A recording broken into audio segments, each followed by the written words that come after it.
Hi, King Dan here. This video is called Jamal vs. Lourdes, my personal testimony. For those of you who read my testimony that I wrote once I saw what was happening between Hyunjanim and Mother, you know it was a very deep and a very conscience kind of driven experience for me. And actually, in hindsight, um, it was really a start of a different spiritual journey, which the Jamal vs. Lourdes case and the last several years is a testament to. So, the first significant event for me was the summer camp. And this summer camp in 2016 in Pennsylvania was actually very, very peaceful. It was a true libertarian spirit, relationship based, fellowship based, and you knew that um, everyone there had the same subject. They weren't trying to use each other or manipulate each other or have the politics of a standard church or family fed atmosphere. And actually, that summer camp was what brought home that this was where I needed to be, and being willing to leave my friends and all the decisions I had up until this point, it solidified it for me. But it doesn't necessarily mean it was an easy experience for me, because at that summer camp, I actually heard Satan's voice at the same time, which freaked me out. So it happened when we had a small group of people taking our basic 5 C's for bushcrafting, and Hyunjanim was actually, he took us out in the woods and he was showing us how to cut the cable or pitch the tarp. And actually, at one experience, it was like this just voice in my head that came really clear, and it says, if you take out Hyunjanim, if you kill Hyunjanim, you'll be the most powerful person in the world. Oh my God. So I'm actually a very relaxed person, so no one noticed. I didn't go freak out and run everywhere. But that was a certainly demonic experience where that thought in my head really scared me. So I held it and I just kept it internally, and just I don't want to be a bad person. I don't want to follow Satan's voice. I've never had that kind of experience before. So it's like, am I a bad person now? It's like I just found the group of people that I think have the same subject finally in my life after growing up in a cult. And then here we go. It's like, maybe I'm the bad one. So by the end of the camp, I still had a great experience, but that really bothered me. I shared it with my wife, and I did what I thought was the best thing to do. I actually told Hyunjanim, it's like, Hyunjanim, hey, this is me. If something ever happens, feel free to take me out. And I wanted to submit and just to kind of offer that up and say, look, I'm not a perfect person. And that started a 1.5 year journey for me, which the outcome of which is I found Jesus. And in finding Jesus, I understand and I have a relationship with Father in Christ and true parents that no one can ever take away. And I frankly don't care what you think. So I'm not afraid to share my opinions and my testimony as a result. The winter workshop that year was also a really good experience for me, because it had a tremendous focus on absolute sex.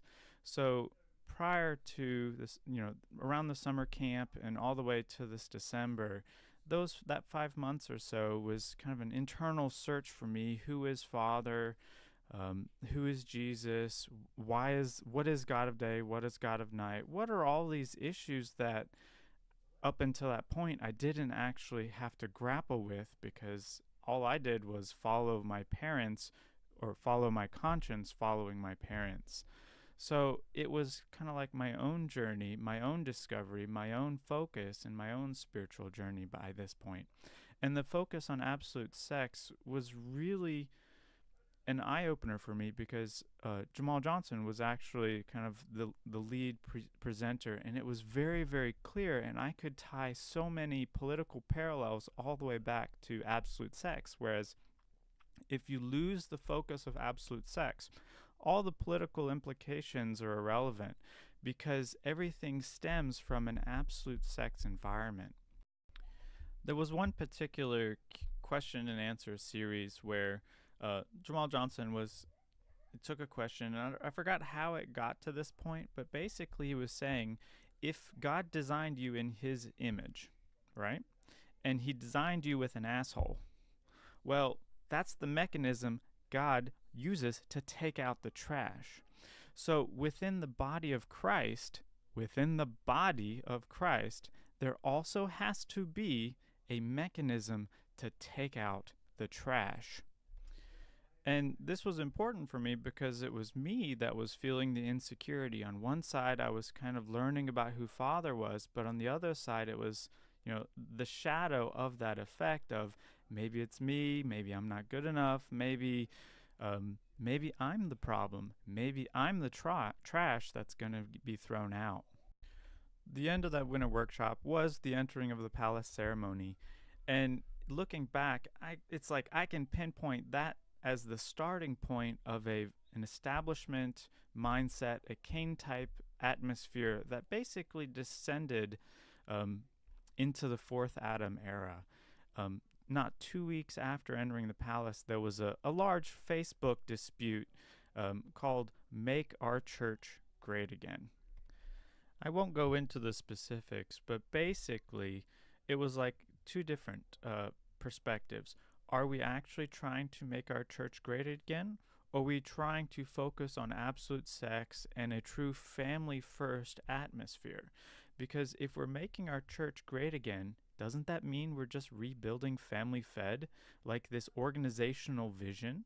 But if we're focusing on absolute sex and focusing on a one family under God atmosphere, doesn't that naturally subdue the actual kind of problems in our society resulting from a lack of love and ultimately a lack of lineage issue? So it was Lourdes Schwartz that actually was the one who posted our Make Our Church Great Again slogan. And it was Jamal Johnson, surprise, who was one of the ones leading the charge on let's not make our church great again, because that's the era of restoration. So I'm watching this thread. Internally, I don't necessarily want to recreate our church. I grew up in that church. I know what that looks like. I know the fruit and the result of that type of thinking. So I leaned toward wanting to focus on an absolute sex environment. And so it was just a very interesting dynamic to see unfold really quickly after entering the palace. So 6 months later, I'm online, I'm being more vocal in my voice and opinion, kind of gaining an assurity of who I am, and also learning more and more about who Father is, and kind of uncovering the secrets of the principle for myself. And Hyunjin at this point is went to Colorado on a hiking trip, and Tim Elder was giving Sunday service in his absence. I don't even know why we were watching him, but we were.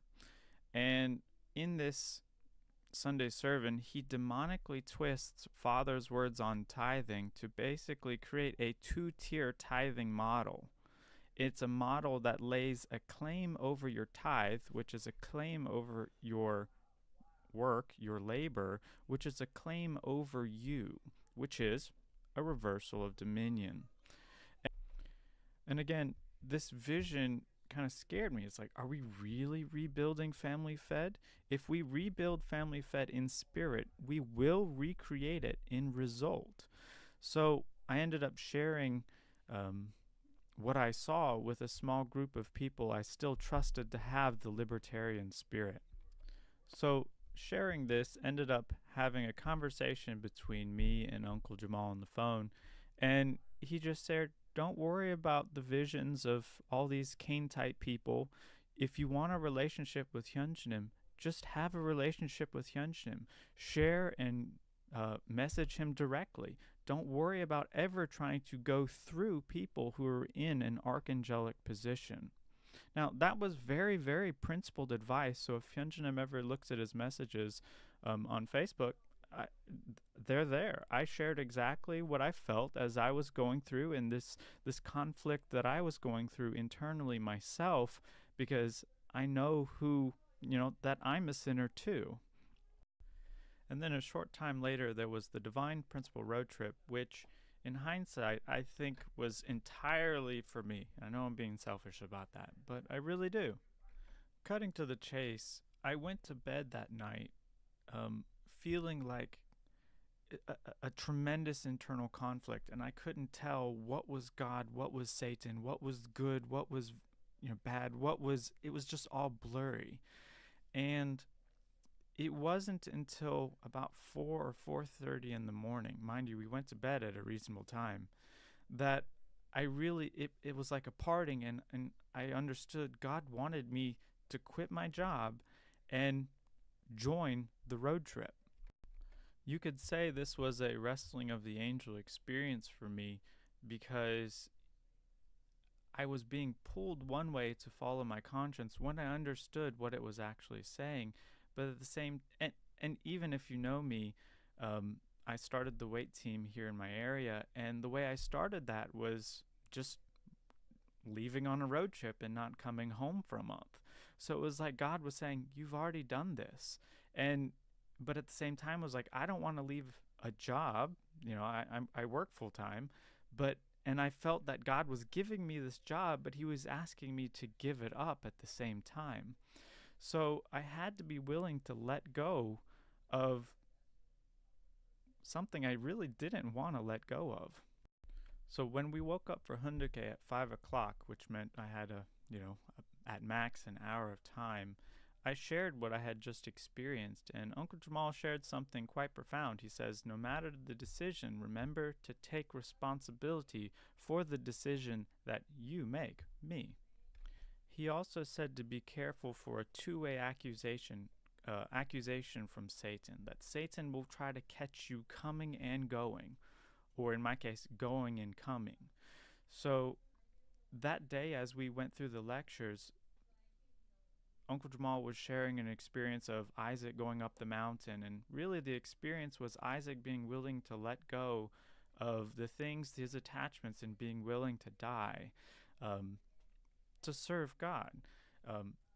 But when he was willing to die, it ended up that something else came out of the brush and was able to be used as an offering instead. So when this story was being shared, it was like a wave of God's love being kind of brought to me, and I just broke down, and it was like God didn't really want me to lose my job or anything like that. He just wanted to know that I was actually following God and not just getting comfortable, and that I was willing to be with God if that's what it took. Needless to say, I didn't necessarily have to quit my job, and I didn't. The very next day, I went to work. And then the very next day, I felt so much spiritual accusation. It was like I couldn't think. I couldn't do anything. And it was like Satan again just accusing me. Oh, you just made that job, you just made that decision. You have to prove it was really a good decision. You have to prove you really did it because you loved God. And I was just feeling all these accusations like you didn't mean it. You just tricked God, and, all these demonic voices. But when you're going through it, you don't necessarily understand what's happening.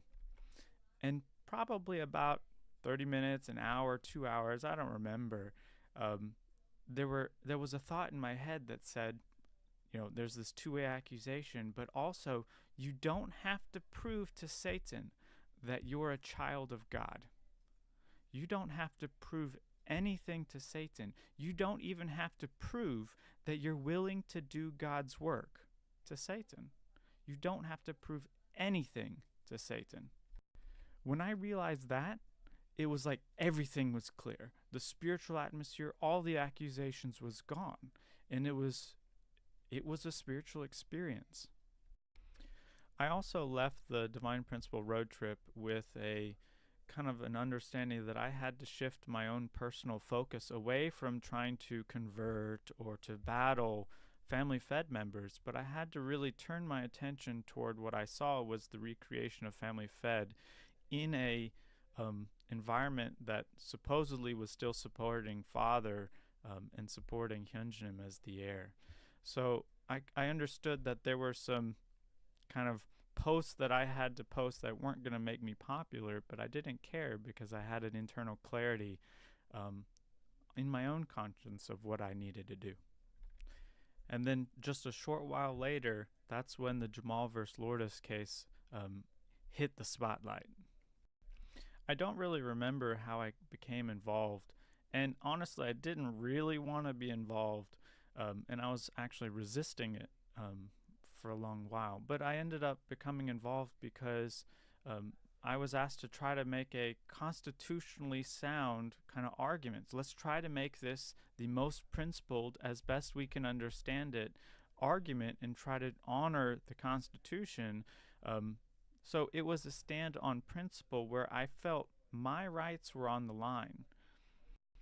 I can't vouch for everyone because I got a sense of some people wanted to play hero, some people wanted to, validate something internally missing in themselves. Some people wanted to score political points. But I never got any of those ulterior motives from Jamal Johnson. And I'm a pretty good judge of character if you ask my parents. My entire sense was that he was following his conscience like I was following mine. Sure, he was getting thrown under the bus publicly, but he was doing what internally he felt he was being called to do, and that's okay. And actually, that was an issue that I had to deal with because if you remember, I left behind everybody, all my friends, everything in order to support my conscience, my parents in supporting the second king. And then now, I find this group of people and I'm having to turn on this group of people. And so for me, seeing him get thrown under the bus, I had to at some point make a decision that I knew was going to be very unpopular in being supportive of the Jamal versus Lourdes case. And I saw the fruits of that decision with the perfection level blessing. Now, at the perfection level blessing, I went out of my way to talk to people who were on the opposing fence, if you will. Those people who supported the church mindset, the establishment mindset, the Lourdes case, or at least they were against Jamal Johnson in one way or form. So in the process, I talked to people like Lourdes. I said, hey, it's nothing personal. Good luck. We're still family, right? Two people in particular, it was really interesting to observe their reaction, was Tim Elder and Carrie Williams. In talking to both of those, they actually both shunned me. So I had to intentionally say hi and be persistent in saying hi to both Tim and to Carrie, which is weird because I have work that I've done. I've given the best political ideas I have to Carrie Williams. I listened to Tim Elder's Constitution class twice, not because I needed the material, because I wanted to understand the context and the history of its creation. And so why would these people shun me and actually try to stay away from me, or in Carrie Williams' case, give me a very curt hi and just kind of keep talking somewhere else? It's like, wow, the spirit is so cold after I went out of my way to try to say, hey, it's okay. This is just, I'm following my conscience. It'll all work out best in the end. They were being political. They had an agenda outside of what I thought was just due process and honest disagreements between family members. And also at the perfection level blessing, I don't remember how it started, but it was a conversation between me, Hyunjanim, and Uncle Jamal right up front. And in the conversation, Hyunjanim said very clearly, he says, due process is important. And that was important for me because that was really the only reason I had supported the case to begin with. Even though Hyunjanim said that, still there was something internal for me that was disconnected, because in some sense he was the biggest multiplier of fake news. He was taking at every step of the way most of the arguments and opinions coming from a Tim Elder or a Canaanite perspective. And I didn't want to publicly contradict or publicly disrespect Hyunjanim because there was still this spirit of fear behind me of knowing what I heard Satan's voice tell me in the summer camp. But I was recognizing more and more that I actually had to be in direct conflict with Hyunjanim, and also I was recognizing that's okay. Because if you're not allowed to criticize, you're not allowed to voice, then actually you're in a PC culture that will end up being demonic in the long run. You can have disagreements between family members and still love each other, because what binds you isn't the opinion, it's the lineage that you hold as family. So, the Book of Life Blessing was really the conclusion of my spiritual kind of experience and journey, because I had to actually come into the acceptance that I would have opinions that would be contrary to that of what Hyunjin has or shares, and that would be okay, even. And it has nothing to do with Satan. He was actually using the accusation of the summer camp voice in kind of like keeping me from actually sharing what I saw with my own eyes developing before me. And what I see is basically the same repeat of Family Fed, in the sense that Family Fed relativizes father's words with mother, or mother's words. And the culture of Sanctuary Church is no different. What they do is they relativize father's words with Hyunjinim's words. But it's even more insidious, and I see Hyunjinim giving and taking with this spirit, which concerns me, but I know the victory is already won. So I'm okay to be having an opinion that's going to be different than yours, when I know the long-term result is it's all good. Throughout the process, it really felt like I had to kill my ego, or what I was going through at each step of the way was a killing the ego experience. I didn't know that that was a thing, other than that's what people say, but I truly believe that it's real. One of the things I can point to is the daily Facebook posts. Throughout that year and a half ish, I posted one post every morning, and every time I posted, it felt like I was losing a friend, because I wasn't necessarily saying things that were politically correct. I mean, who wants to hear that Hak Chahan is a heretic and destroyer? None of my friends did.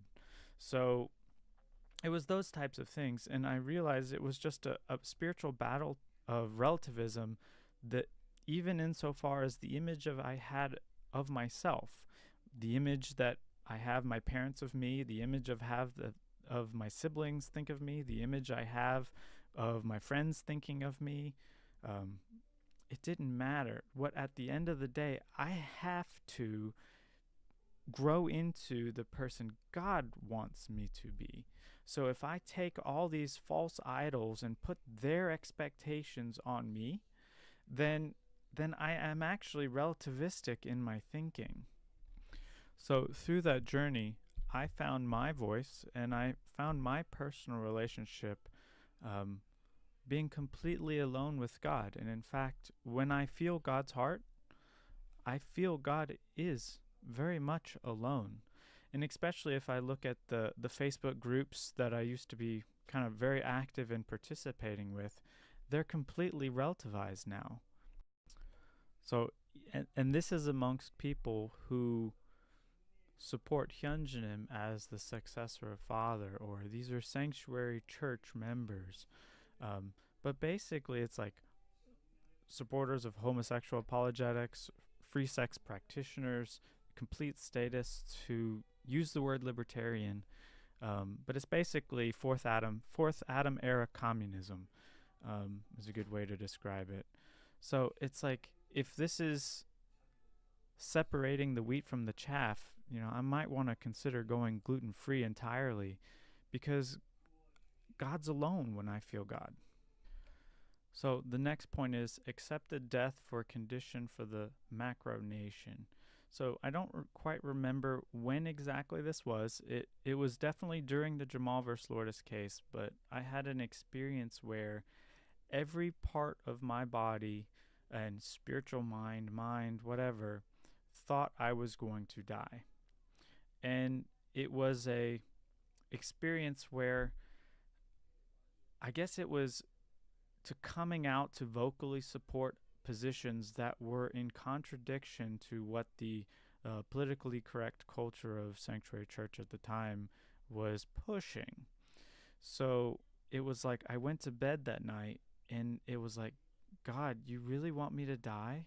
Like I told you earlier that it was like I was losing every step of the way a friend, or it was going up Isaac's mountain, and it felt like this was the condition, or this was the the thing I saw coming for quite a while, where I gave up everything else. Now I have to give up myself.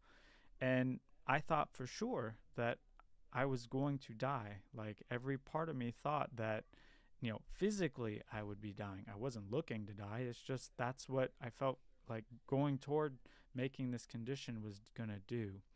And so when I accepted the fact that I would die, I also said, God, if I'm going to die, I'm going to die as a condition to expose the deep state on the macro. Because at the time, we were exposing the deep state on the micro. And when I accepted the fact that I was going to die, which in hindsight, it's like killing your ego, which I think every single person who watches this video will have to go through at some point. It's a very peaceful experience, and I did have 2 regrets, though, in my life. It wasn't the tick for tack kind of thing where it's just like I should have done this. It was regrets like I don't have any children yet, so my wife and I are actively working on that. I didn't have children I could leave behind lineage to. And another regret was I was not able to share the principled perspectives in my life that I discovered, particularly between absolute sex and politics, and the more political ramifications, not Freedom Society, but the actual principled perspectives of how an absolute sex environment will actually create a libertarian world. And I haven't been able to share a lot of those at that time. So it's 2 regrets that I can actively work on, so I'm very grateful for that, and I am actively working on both things. But it's just an interesting story where there's no one going to guilt trip me into saying that the Jamal versus Lourdes case was problematic or we needed unity with Hyunjinim. Also, throughout the process of the last 2 years or so, Uncle Jamal reminded me either on Facebook or phone conversations to always go back to the Word. Whether it's an inspiration or anything, just go back to the Word. And he recommended Rimas, which is something I think Hyunjinim introduced to us all. And so I actually have about 24 Rimas that most of which I don't remember why they were significant, but here's 5 of which I do remember the significance of, because they came at times where I was really needing something or searching for something. And so the Rima itself was a true blessing to either validate something or to give me inspiration where I was weak. It would take too long to read through and explain each one. But for Joshua 1:6, it came at a very weak low point for me where there was some disputes in the family, and I just lacked the courage and I lacked the ability to have faith in God that things would work out. So it was a good reminder for me to have courage, and that also God was telling me in this one that I would be the one leading my family to the kingdom. Isaiah 45:20 came to validate an experience half a dozen of us experienced, where we were all looking at each other or writing each other, and it was like we all couldn't believe what was happening. The recreation of Family Fed, the repeat of idol worship, basically. And it was like we came together as a small little group, and we actually understood each other. And this Rima was a validation that what we were seeing and kind of experiencing was not invalid. Psalm 56:4 came at a point really where I was, I didn't want to break out of the sanctuary church political correctness, and it was like I was resisting it, and then I really had to realize What can mere mortals do to me? I can't place my faith even in Hyunjanim and any of his staff. I have to keep my faith in God. In God I trust, and in God I'm not afraid. So this was a particular low point for me, that God reminded me where I'm supposed to put my faith. Jeremiah 44:10 came at a time when we were describing ourselves as being in the wilderness, and then it was like some of us saw, it's like, wait, if we're in the wilderness, some people want to actually stay here, and some people want to go back to Egypt. So at this time, it was really a reminder that we're still dealing with the same exact problems, and we're not going toward the kingdom. We're recreating Family Fed. Ecclesiastes 11:6 came when I was really struggling to know where I needed to make videos. For those of you who know me, I'm actually completely apolitical, which isn't possible, by the way, but to the effect that it's actually valid, I really hate politics. Meaning I'm not politically correct, and I can think for myself and make my own opinions. So for this Rima, it was, do I work on the material that I've been saving up for years as I kind of understood the political ramifications of the principle and how I perceive the principle, or do I focus on Mooney Matters? So if you read the quote, it's basically saying, don't stay idle. You don't know which one will be successful, or maybe both will be equally successful. And because at the time, I really didn't want to get involved with moody politics. I don't like politics. So, and I'm much more of a live and let live person, because that's how I want to be treated as. So in hindsight, I think Mooney Matters for me is actually much more of a important short-term channel that I wouldn't have done without this Rima. I shared earlier that every day I posted some quotes or kind of statements on my Facebook pages, and basically here's some notable quotables. They're all a year and a half, over at least a year old, but they're still very relevant. The Jamal versus Lourdes case has nothing to do with Lourdes Jamal if you read the actual documents, arguments. Very few people have actually done that. It's quite disappointing. The Jamal versus Lourdes case is your rights on the line. If one citizen of Cheonguguk's civil rights can be ignored or otherwise dismissed or disrespected, what's to say it's not going to happen to you? It's my job to keep my public servants accountable. This was me trying to take responsibility for my decisions. The culture of sanctuary church implicitly wants a tyrannical king. It's a cultural thing, and it has to deal with, you're very comfortable with an Egyptian mindset. And I don't confuse Kukjin Moon's conviction with Kukjin Moon's clarity. It's two very different things. I've heard personally statements like, you're the king, just tell him what you want, right? But that wants a dictator. That doesn't want an heir to father, and we're all co-heirs with father. If lineage and the blessing is God's most important issue, then it'll also be the area Satan wishes to invade the most. So I think of the Book of Life Blessing as the potential to relativizing father with his own heir and making conditions and attachments to the blessing that father never had.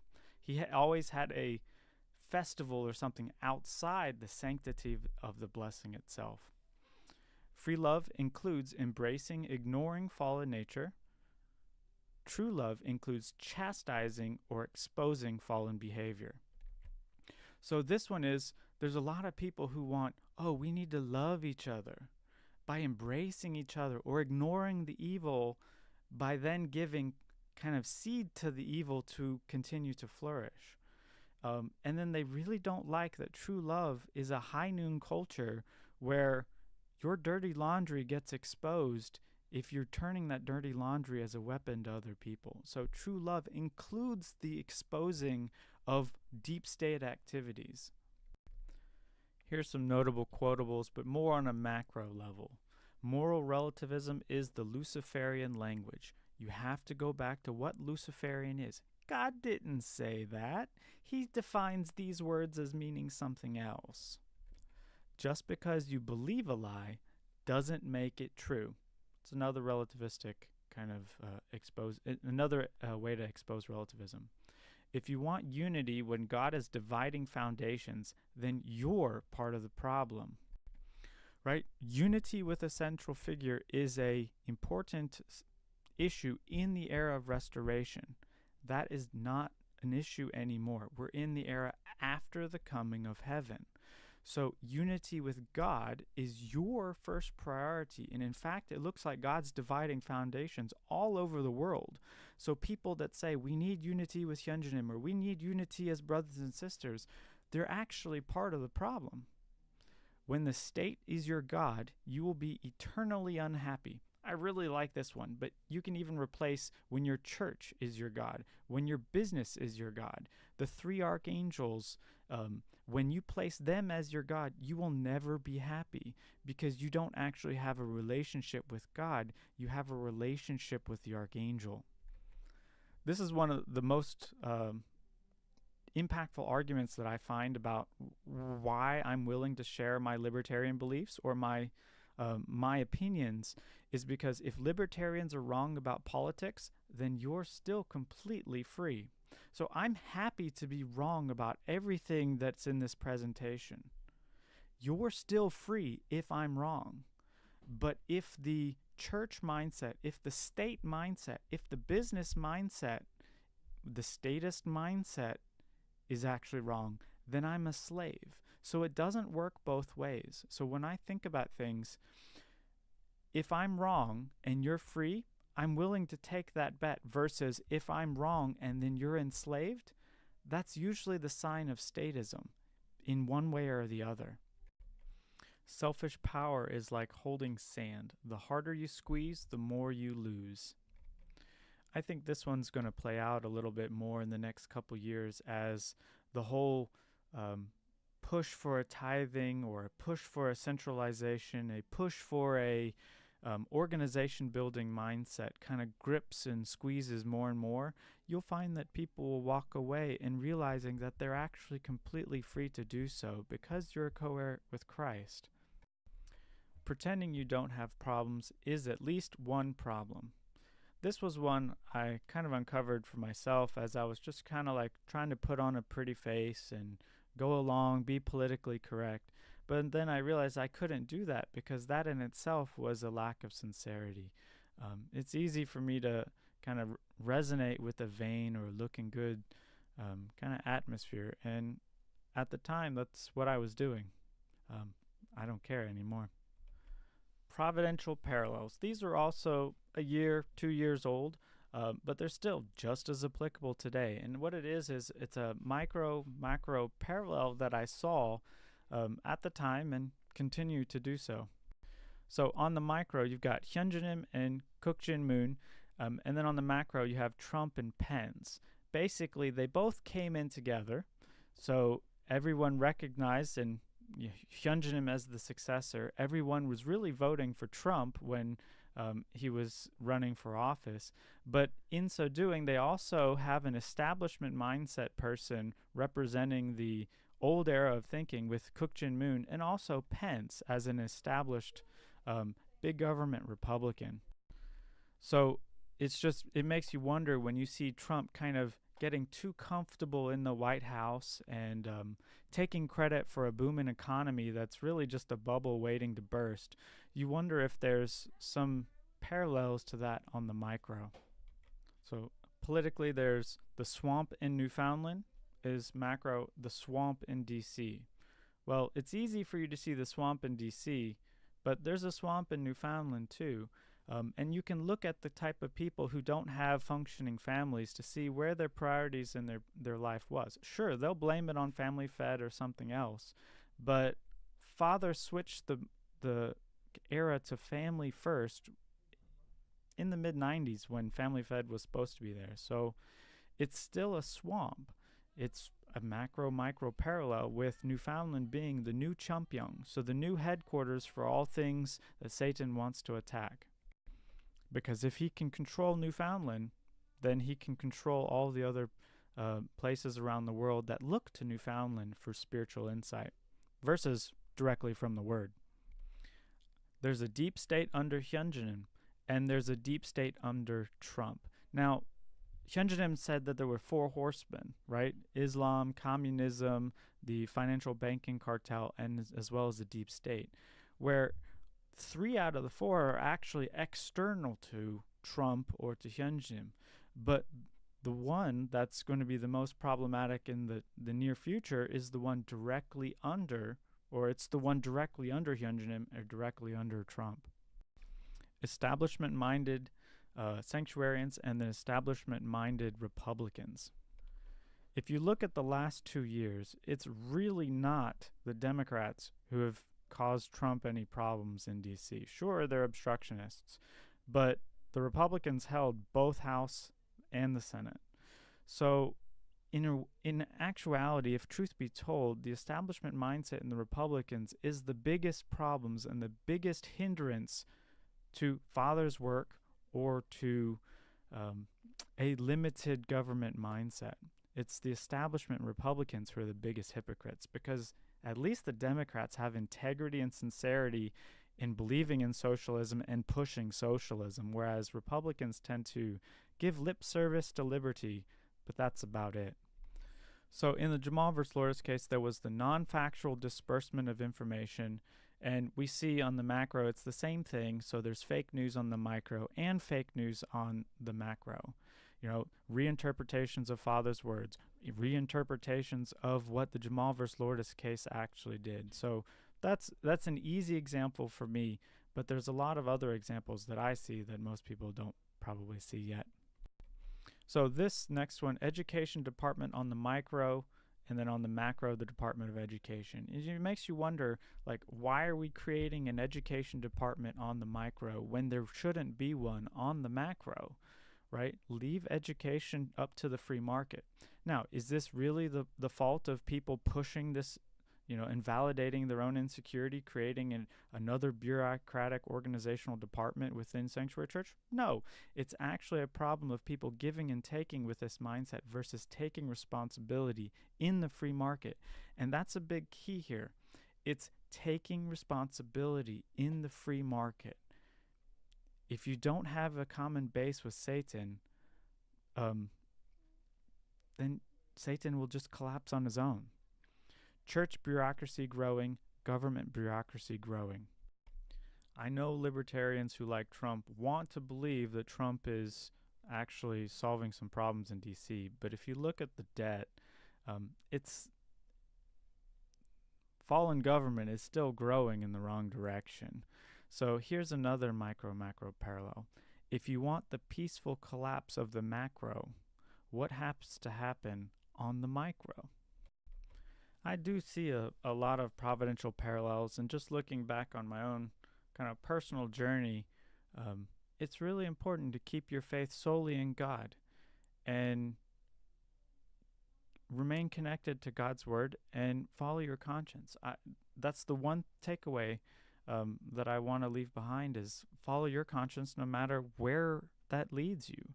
And don't be afraid of anything, because it'll be okay. It doesn't mean that you don't recognize Hyunjin as the second king or the successor to Father. It doesn't mean that at all. I actually support Hyunjin exactly the same as I did 2 years ago.